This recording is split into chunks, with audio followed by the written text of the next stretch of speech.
Hey guys. Not to be dramatic. Hey guys, how y'all doing? You doing good? Oh, this was awkward. Okay. I'm good. I'm good. I'm good. I'm good. How you guys doing? You guys doing good? I hope that everybody's doing good. I hope that everybody's feeling... How do I wish everyone is feeling? I hope that everyone is feeling comfortable, motivated, feeling full of life. And I hope you're feeling like yourself and in your body and present. I know it's been some hard times and it's continuing to be some hard times. So this video is pretty much gonna be like a life update, you know, because this past month and a half, well, I haven't been here. And I told you guys I wouldn't leave again, but it happened, okay? Because I'm human and sometimes life happens. Life definitely happens. Well, life did happen for me, and by the grace of God, I was able to move to LA. I'm in my new apartment. So you get to see a glimpse of my new apartment. I'm not done decorating. As you can see, like the wall is completely empty. These are my new kids. This is Farah, and this is Sid. I've been going through some stuff. Some people know that I've been going through some stuff. You may know the stuff, you may not know the stuff. I don't know what stuff, you know, but it's been some stuff. And that stuff is called life, okay? I've been going through life. I've been going through life, and it felt like the end of the world at some points of it. I have not been feeling like myself. I have not been feeling like I am inside of my body. I kind of feel like I'm just, I explained it to a friend the other day. I kind of feel like, you know those things at Chuck E. Cheese where like, you know, it's the light and it goes around and you have to press the button to like get it on the place that you're at so that you can win? And like, you've never seen anybody win that. Like, and if you've seen somebody win that, you're just like, cause it's impossible to win. But that's kind of how I feel every day. I feel like every day I wake up and I'm trying to get back to me. I'm trying to have my spirit back in my body. It's been some days where like I'll hit it and I feel like me and I feel happy and I'm like, oh my gosh, I'm back. You know, I'm not depressed anymore. I'm not full of anxiety. I'm not having a nervous breakdown. And then I wake up the next day and I just can't get it. And it takes weeks and it takes days. And you know, yesterday I got it. And then today I got it. And that's what I've been explaining to my friend is like, I just feel like I'm existing, but I don't feel alive. It was just a lot going on in my life, and I'm gonna talk a little bit about that in this video. I'm also gonna be talking about a little about, I mean, look, I'm just trying to be transparent as possible. Most of you know I was in a relationship and then we broke up, but it's really not what you think. So pretty much, y'all saw my graduation video. I graduated from college. Woo-hoo, got my bachelor's degree, and I was so ready to move on to my next chapter. A lot of people are like, are you still going to med school? Are you still going to dental school? Are you going to do anything with your degree? The answer right now is no. I'm not doing anything with my degree right now, but putting it up on my wall in my office. That is all I'm going to be doing with it, okay? I'm going to look at it every day and say, you did that, okay? Every time I'm in a conversation, I have a BS in biology, okay? I was going to be a doctor. You know, that's pretty much all I'm gonna use it for these days. Who knows what'll happen 2 years from now, 5 years from now, 10 years from now. You never know life. So it's like, I feel like society expects you to know what's gonna happen for the rest of your life. But look, I don't know. I know I got the degree. I was happy I got the degree. I finished the degree. And I have it. If I wanna go to med school, I can. If I wanna go to dental school, I can.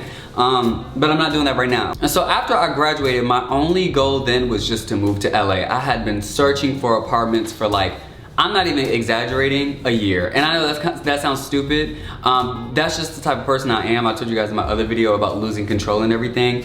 I am just a huge planner, and I have the worst anxiety when it comes to making decisions because I feel like nobody is there to catch me. And if I mess up, I'm gonna be on the street. So I have been looking for apartments for like the longest. It was the most stressful thing ever. It would keep me from sleeping. I was having like the most anxiety. I have these stress gummies to take because I was taking melatonin stress gummies because I literally could not sleep because I was afraid that I would be homeless again and that I would come out here and it would just be the worst.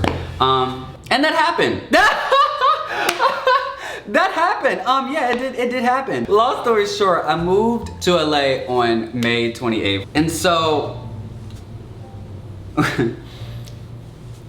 how do I want to say this? I was coming out here under the impression that I was staying with someone. That didn't follow through. I had to get a hotel on the plane on the way to LA, and that was, I was already having a lot of anxiety before that because this was in the middle of a lot of people vilifying me and, you know, just using everything they can to take down somebody that does nothing but exudes positivity. I mean, that's honestly what I do. But I'm not trying to like victimize myself, but hey, it happened. People are gonna try to attack you your whole life. But it's just so crazy because like, I was just so confused because like on my channel, I'm so transparent about everything. Like in my Calvin Klein campaign, my biggest video on my channel, and not views wise, but like moment of my career, I literally started it saying, I used to hate myself, I used to hate my blackness, I used to hate my queerness, I used to hate my body, I used to hate everything about it. And it's like, when some people had a little evidence of that, they were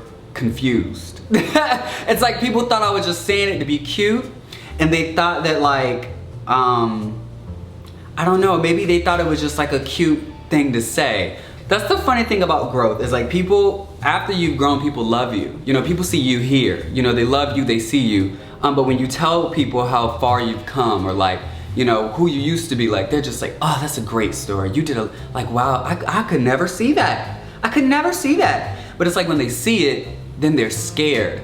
Because then they are put in the position like, wow, he's not that extraordinary. If he can do that, and if he can be this changed person now, I don't, like, it makes people think about who they were at that time, or who they used to be, or like how they still have not changed.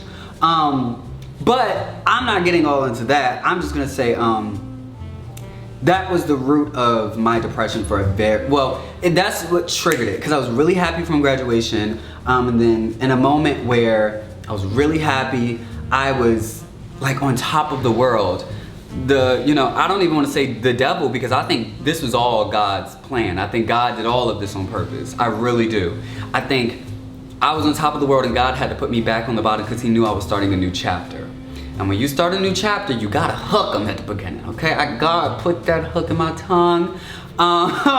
One thing my best friend was saying is like, now people see, like, I think it brings more meaning to the things that you say, because, you know, it was just cute to look at you. Like, I think everybody just thought, and not in an arrogant way, but like, everybody just thought I was perfect. You know, like I had a 4.0 in college. I'm a bio major. I was getting A's in biochemistry. I'm on YouTube. I do it part-time, and I have 280,000 subscribers. I'm telling everybody to be positive. But like, I'm telling you why I'm all of this. On my channel every single day. It's like, I'm telling y'all the homelessness, the hating myself, the suicide contemplation, the being juggled around homes, my mom being shot when I was younger. And it's like, all of these things that I've been through, it's why. Like, it's why. It's because that hurt created so much love.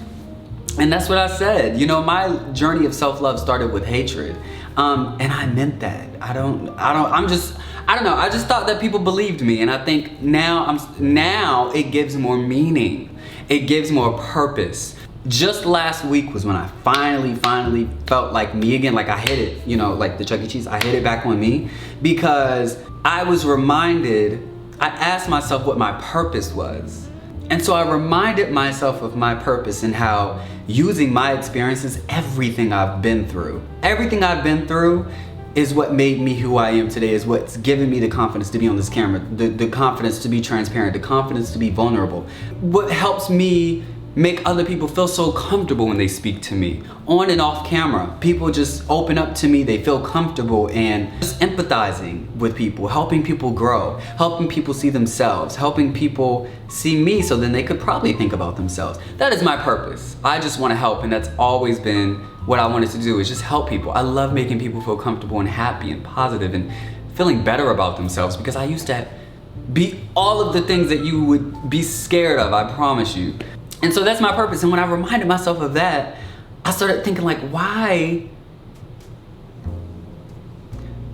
If God told me that that's my purpose, and I hate to get really like, this is not even like religious, like I'm spiritual, okay? So if you don't want to use God, think of the universe, child. But like, why did I think that the purpose that God gave me, why could I think that anybody could ever change that? Ooh, I don't want to cry. It's so powerful. If God sat me down and he told me, this is what I have for you, this is what you are meant to do, listen, this is us. Why are you looking over here? Why are you listening to the naysayers, the people that want to think this? And look, they're gonna be there. They have always been there. You think they just came? You know they have not just came. So why? I know it's a lot, I get it. That's what he said, I know it's a lot, but you're starting something new. You went from a studio apartment in Atlanta to this beautiful apartment in LA. You are completely independent and you have some money left over. So you are going into a new chapter. Before you were on a full ride, you were a student, you were a college student, you were a child. You're about to be an adult. You're about to be helping millions of people. You already helped millions and you're about to help more. Now, but it's a different stature now. It's a different level and I have some things planned for you, but I gotta get you ready. For weeks and months, I just was like, I don't think y'all understand. I've never felt so much anxiety in my life. And I was like, I don't wanna do this anymore. I was letting my hurt take control again. That place where I was at before, my hurt was taking control. All the things I was saying, all the things I was doing, my hurt was in control. God gave me the power and the resilience and I started making that hate into love, and that's what's been on here on my channel. That's why I am constantly doing the things that I do. For the past 2 months or whatever, I was letting that hate take control again, and I was shelling. And I was getting scared and I wanted to quit. I wanted to just go to med school. I was like, forget this. I literally was like, but then God reminded me, because I'm done with this topic, but it's a beautiful topic. But God just reminded me, what is your purpose? And I don't know why you think you have a decision in this. You don't get to quit. You don't. Because this is your purpose and you know that and you love doing it. It's not an obligation for me, for you. It's well, I was speaking in both terms. It's not an obligation for me. I love doing this. I love helping people, speaking up for people. I love speaking up about topics that need to be spoken about. That's where I've been mentally. And reminding me of my purpose recentered me. I tried so many things. I was reading, I was doing yoga. I was like not on social media. I was like eating healthy. All of those things cute, you know, but it was all here, you know, and I took the time to remind myself of my purpose, and then I just stopped caring about what people thought, because I know me, I know what I do, I know the people that I help because they've told me, and if they don't, you know, I'm just trying to help. Like, I just know me and I know my purpose, and that got me back on track. That got me back in front of this camera because I know that I am here to help. So yeah, I moved out here, and so my personal things were going on. And I lost a family member to COVID, and then other family members got COVID. My brother had a baby, thank God. My other brother had a baby. And then on the day that I moved to LA, George Floyd was murdered. And I mean, my mental was spinning. Like, the day I got here, I stayed with not the friend originally, but another friend. So when I came out here, I stayed in a hotel for a couple of days because I didn't really have anywhere to stay. And I was looking for apartments, and without a car, I had to get an Uber everywhere. It was crazy. Until one of my other friends offered their place for me to stay there. And so now that I was comfortable, and you know, he was just like, it's fine, you can stay here. The protests were going on, and that's all I could really focus on because I'm alive. I may not have an apartment, but I can get an apartment. Like, I was fine. Like, well, like I was living, and it just hurt me that I just wanted to use more than my voice. I wanted to be present, and we protested every single day, like every single day for like over a week. And I still didn't even have a place. And so I finally found a place, and I signed a lease, and I had it, but I didn't have any furniture. Like, I only moved out here with 2 suitcases, and I shipped 2 boxes of clothes because I had planned to move to LA a couple of years ago. So in Atlanta, I picked a furnished apartment on purpose because I didn't want to furnish an apartment in Atlanta and then have to move it all the way to LA. But because of Corona, everything was closed, And if you did ship something, it was saying like all the furniture was like ships in 10 to 15 weeks. I was not gonna be sitting on no empty floor for 10 to 15 weeks. So it was taking forever for me to find furniture. So, and I didn't even have a mattress. So I was staying with my friend. I didn't have a mattress, but he let me stay there. And then when my mattress finally got here, I was sleeping on a mattress with nothing else in here. Like I tell you, I didn't even have sheets on the mattress. Oof, it was so ghetto. I had to babysit a dog. I was babysitting the dog, going to the park, working out. I was literally in an unfurnished apartment on a mattress on the floor for like 3 weeks, okay? So I finally started getting stuff in here like 3 or 4 weeks into signing a lease. I know it's dumb, but listen, a lot was going on. And look, I'm doing a whole video about apartment hunting and why I actually chose this one, and like tours of all the ones I toured and everything, and money and everything. So I'm gonna do that later, but this video I just kind of wanted to give you an update. But yeah, the Black Lives Matter movement, it was, I feel like that's a whole video in itself, because if I talk about it right now, I'm just gonna go on and on and on and on, and this video is already long. But it was very hurtful. I mean, because like I've never really, I don't think I've ever shared, but like I've been held at gunpoint by white police before when I lived, and I call it the hood, but if you tell my grandma that, she don't like it being called the hood, okay? It was the hood, child, okay? And I was in 7th grade, and me and my brothers, okay, granted we were behind an abandoned house, it was for sale, but we were kids, we were middle school. I guess the neighbor called the police, and they come around the corner and they pull guns on us. And like they see how little we look, and they still keep the guns on us, and they put handcuffs on us and ask us were we trying to break into the house. Sir, I was like 12. Like a gun to my head. And I remember like just in a standstill, I wasn't crying. Like my brother was older than me and he was busting out in tears like, just please leave my brother alone, please leave my brother alone. But like that could have been my last day on this earth. Like, but I have protested before, and like I told you, I'm from PG, Maryland, like DC. So I protested out there and in Atlanta, and I'm used to seeing a lot of black people. You know, it's Black Lives Matter, but protesting in LA, and I don't know if it's because it's a 2020 thing, and like finally, I don't know, white people coming around, and not just white people, but non-black people come, I don't know.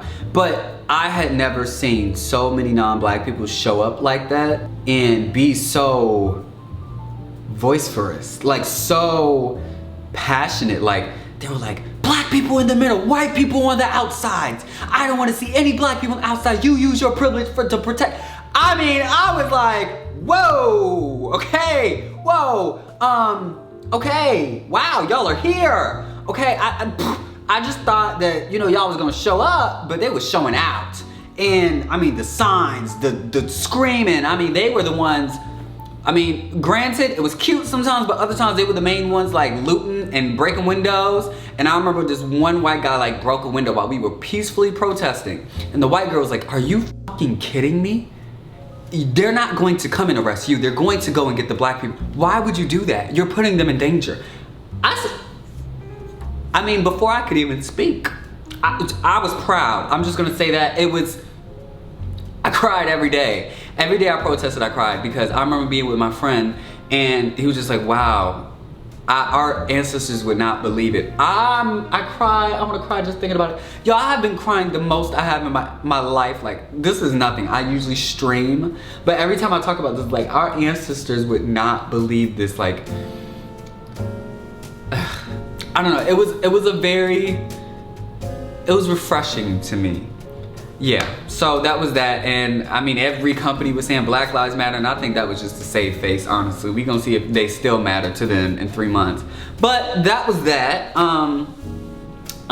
There's more to talk about on that, but I'll probably do it in another video.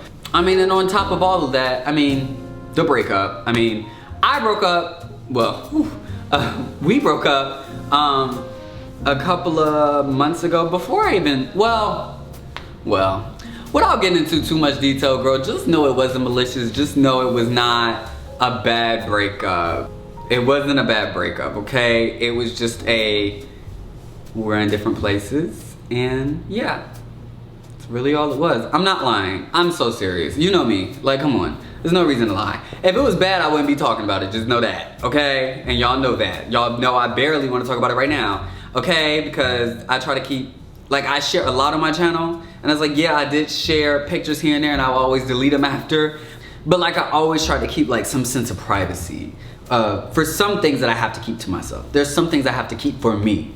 And you know, my relationship, that, you know, he's never been on this channel, but he was an amazing boyfriend. He was an amazing boyfriend. He was my first boyfriend. And he was the sweetest, nicest, kindest, like, I had amazing time. But you know, we just, you know, you just grow in life, okay? And I was moving to LA. And honestly, I just needed to be alone, to be honest with you. And I think a lot of you guys, I mean, look, I shared a little bit, so I have to be honest and just tell you that we broke up because people are just gonna still think that we're together. But he was an amazing boyfriend. He was like a sweetheart. He's still a sweetheart. You know, there's so much that I learned in that relationship and after that relationship, and I wanna talk about it only because it would help so many people, because it helped me grow and understand more about me when it comes to compatibility and dating. But you know, out of respect of that privacy between, like, out of respect for him and the relationship, I'm like ambivalent about even speaking about it, because you know, people take stuff from the internet and they just do whatever they want to with it, and I would hate for anybody to start vilifying or demonizing him, me, or making it something that it's not. Like, this is about growth. And it's like, a lot of you do come to my channel and stuff like for growth and stuff, but some people make it other things, and I'm not. I don't want to ever, like, if it was just me, I don't give a damn. You can talk shit about me, you can make up your own stories, I don't give a damn at this point. But it's because it involves someone else. That's why I'm like, I don't want to do that. But I did learn a lot, and yeah, so that's that. When it comes to LA, I love LA as a city. Like, LA is beautiful. Every day I wake up, bitch, I feel like I'm on vacation. Like, I can literally see the mountains from my balcony. Like I am wrapped around in mountains. It's beautiful. I feel like I'm in Italy. Give me a glass of wine and some grapes and I can believe this is Florence. You know, and I love that. It's so much greenery, it's so much nature. There's so much beautiful plants everywhere you go. I just love it. There's so many different types of trees. I mean, and that sounds crazy, but like, you don't realize how where you live at has all the same trees until you go somewhere like here and you're like, damn, there's so many goddamn motherfucking different types of trees. It's like so many different types of greenery, and that is beautiful to me. I am really big on that, and I love hiking. Like, hiking is my favorite thing to do now. I love it. It's easier to eat healthier, but it's more expensive. There's so many different types of neighborhoods. There's so many different places you can go and get different vibes. And that's what I love about LA. I feel like in Atlanta, I mean, you had Atlanta, you had Bankhead, and you had Buckhead. That was it, girl. I mean, Buckhead gives you what she gives you, Bankhead gives you what she gives you, and Atlanta and everything else is just Atlanta. But like LA, every neighborhood is like completely different, and I love that about LA. But the people, I have to get a little used to the people, okay? Because it's it is honestly very superficial, and I hate to come here and to confirm that to you. But also, you gotta understand, a lot of my friends are in the industry, and I don't know. It's just like a lot of the conversations are about money, cars, this place, this vacation, plastic surgery, my body, ooh, I need to get lipo. It's just, whew. I'm just like, damn, can we talk about childhood drama? It's not that I want to sit here and talk about childhood trauma. That's not what I'm saying. I like to talk about look, don't get me wrong. I contribute in these conversations. Yes, we love money. We love nice things. We love traveling. Traveling is different, but it's just different. I don't know. I just like talking about things with substance, you know. And it's like, we don't have to always talk about it, but like, let's integrate it sometimes. You know, let's talk about this relationship and maybe why I'm being a little bit clingy. Does that have something to do with because my dad left me or because of that? Like, let's get into these conversations. Like, my conversations on my channel are always a conversation usually I had in person, and then I made into like a concept, and then I wrote about it. Let's watch a documentary and then have a long discussion about it. Let's watch a movie and then dissect it together. Let's, you know, literature. Let's have a book club. Call me boring. I don't know. But I'm just saying a lot of the talk out here is very money, cars, boys, and lipo. Child, and my friends are gonna giggle and drag me for this, but like, I have a lot of friends. Well, yeah, I would say to be a newbie, I have a lot of friends out here in LA, so, and I have people like that don't work in entertainment, and like, that's refreshing, because like, we can talk about, I don't know, everyday things. In terms of my channel, I wanna start like uploading 2 videos a week, and I'm going to start doing series because I have the time now. Like, this is my full-time job now, so guys, I'm about to be working, okay? I'm trying out here, okay? I'm getting a new lawyer, I'm getting a new agent, I'm getting a new manager. But like, I wanna do series now because like, I feel like when I talk about a topic, y'all are like, oof, I didn't want this to end, or like, oh, we should have went in this direction also, like, oh, it's so much to talk about. Instead of just doing one video and leaving you hanging, I'm gonna start doing a series of videos, and I think it's gonna be on series Sundays. So if I'm doing a series, it's gonna be every Sunday, and then the other video of the week is gonna be something different, like a vlog, a lifestyle, or like clothes, I don't know. But yes, guys, that is where I've been. That's how I felt. I feel so much better. Wow, this was very therapeutic. I've been procrastinating doing this, but I'm really happy I did. I don't know why, I don't know. I just doubt myself so much lately. There's just so much on the line and I doubt myself, but just like I said in my other video, all you can do is do it, and if it doesn't work out, you figure it out then, you know? Like, just do it, because you spend more time thinking about how to do it than you would actually doing it. Like, just take a chance and do it, and I'm happy that I keep doing that because God keeps reminding me this is your purpose and it's going to work out. I love you guys. I love all my tabies. I will see you guys on the next video, and I hope that you guys have a great day. Love ya.